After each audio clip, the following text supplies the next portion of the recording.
Olá pessoal, bem-vindos à nossa videoaula 7 e vamos dar continuidade ao nosso conteúdo de instrumentação industrial.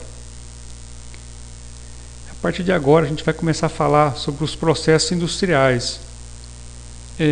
As grandezas mais importantes para o controle de processo são exatamente as variáveis de processo. Então são grandezas, né? São variáveis que a gente deve controlar para que a gente consiga manter sob controle o nosso processo industrial. Sem eu controlar essas variáveis, eu não consigo ter um controle adequado das minhas variáveis de processo, certo? E para isso,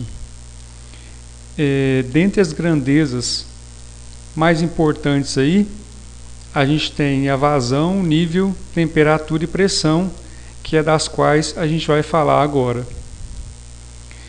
A medição de pressão é o mais importante controle de uma variável em um processo industrial.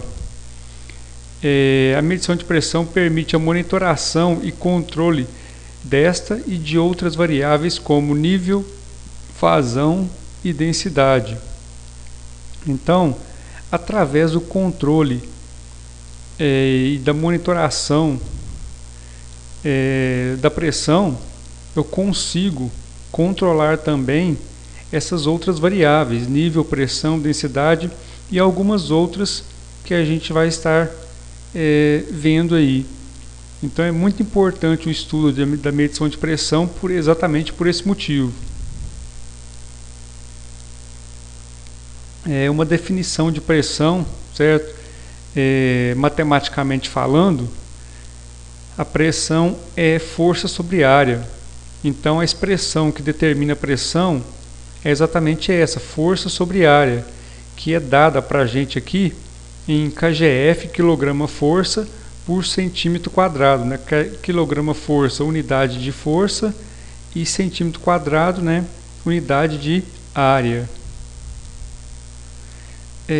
Então, qualquer superfície, pessoal, que eu tenha, uma determinada superfície, né, de área A, e eu aplico uma força sobre essa superfície, né, isso é pressão. Então, qualquer superfície que seja, eu aplicando uma determinada força sobre aquela área, e isso é pressão. É a pressão que está sendo aplicada sobre aquela área. É claro que se eu aumento ou diminuo essa pressão aqui, o meu valor de área, o meu valor de pressão vai aumentar ou diminuir, certo? Então, se eu diminuo a área, né, se essa área aqui diminui, a minha pressão aumenta. E se a minha área aumenta, né, a minha pressão vai diminuir. E é claro que se eu manipular também o valor da força, a minha pressão vai ser alterada. Então, pode-se ter um aumento da pressão aumentando-se a força ou reduzindo-se a área de contato. Então, é exatamente isso, né? Eu aumento a intensidade da força aplicada ou eu diminuo a área de contato. Pode ser qualquer um dos dois, certo? Então, por exemplo, se eu vou pregar um determinado objeto, um determinado pedaço de madeira ou coisa assim, então quanto menor for aquela área de aplicação ali que eu vou aplicar, né, que eu vou aplicar a força, maior vai ser a minha pressão. Então esses compactadores que são usados para compactação de asfalto, né, para terraplenagem de terrenos, então a área de superfície deles é bem pequena.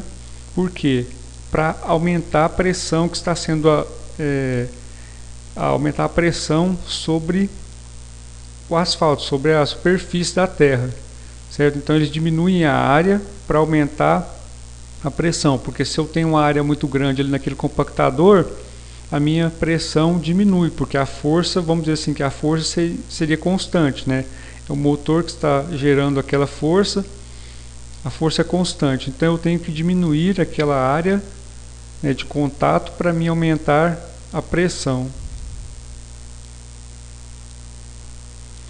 Aqui a gente vai mostrar para vocês algumas unidades de pressão, né, kgf por centímetro quadrado, né, libra força, lbf, libra força por polegada ao quadrado, que é a mesma coisa do psi, newton por metro quadrado, que é a mesma coisa do pascal, certo? Então essas são unidades de pressão que a gente tem aí.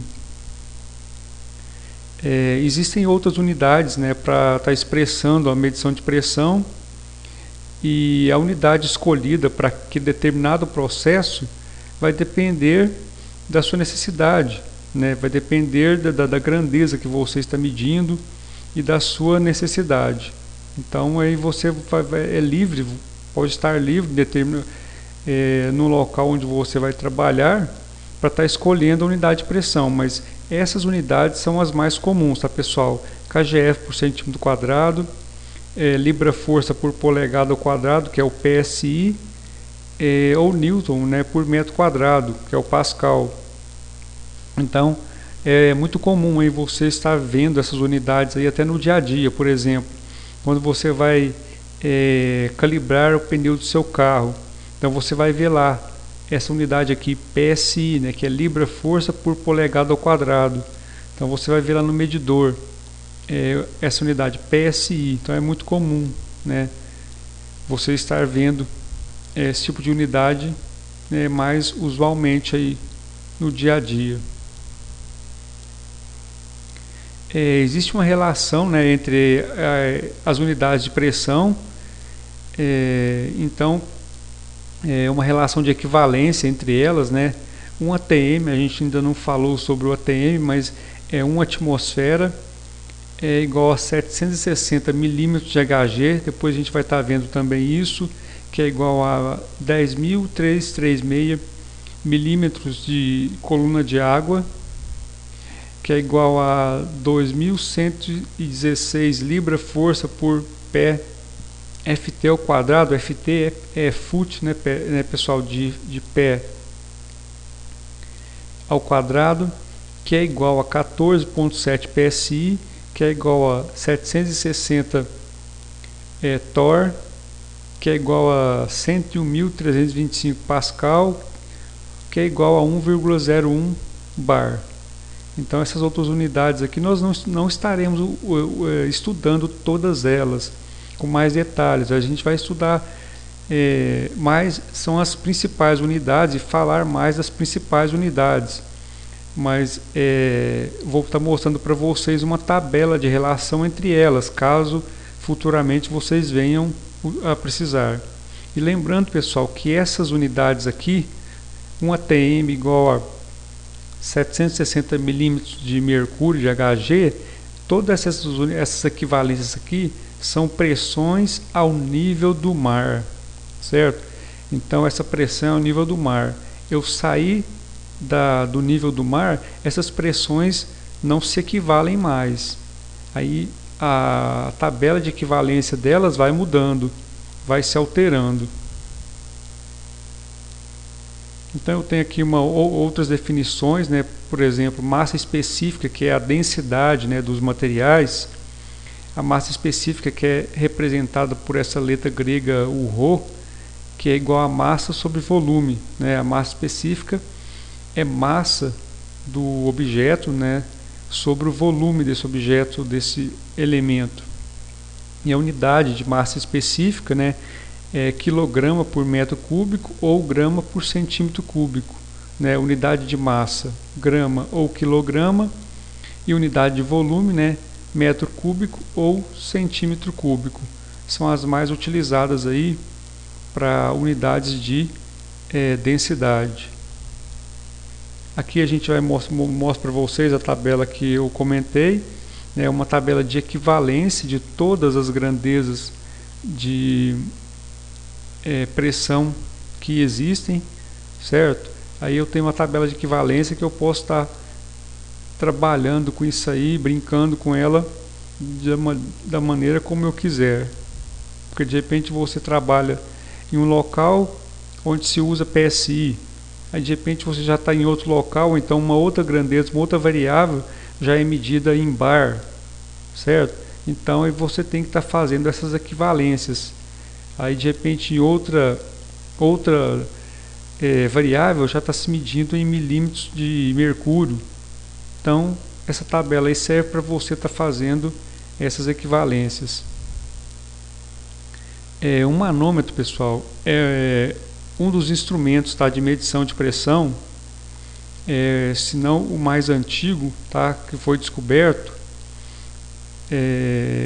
Então ele é o principal instrumento de medição de pressão e ele consiste em duas colunas de líquido, né, de fluido, com pressões sendo aplicadas aqui, né. Aqui eu tenho dois tubos, né, interligados, dois tubos em U abertos, né, com pressão atmosférica, mas eu também tenho uma pressão sendo aplicada sobre cada coluna de fluido, certo? E um H, né, um diferencial entre as colunas desse fluido. Então eu tenho pressões diferentes sendo aplicadas aqui, então eu posso encontrar aí, né, a relação de uma pressão menos a outra é exatamente a densidade de um fluido menos a densidade do outro vezes a gravidade, que é 9,8 metros por segundo ao quadrado, vezes a altura, vezes essa altura, essa diferença de altura entre as colunas. Então essa é a diferença de pressão entre uma coluna e outra. Então se eu tenho um valor de pressão PA ou PB, eu consigo encontrar o outro valor. Então aqui observa-se o princípio da medição de pressão através de um diferencial de pressão entre as duas extremidades. Então existem instrumentos, né, medidores de pressão, sensores, transmissores de pressão que funcionam com esse princípio de funcionamento, com esse princípio de medição, né, que é o diferencial de pressão, que é a diferença de pressão entre duas colunas de um fluido. Então, através dessa diferença de pressão, eu consigo, né, descobrir, tendo só um valor de pressão, eu consigo descobrir o outro valor na outra extremidade, vamos dizer assim. O barômetro de Torricelli, né, que foi descoberto aí por Torricelli no século 17, ele fala exatamente o seguinte: ele tem um recipiente com líquido, né, aberto para a atmosfera. Então eu tenho aqui a pressão atmosférica e ele pegou esse tubo, né, cheio de mercúrio, certo?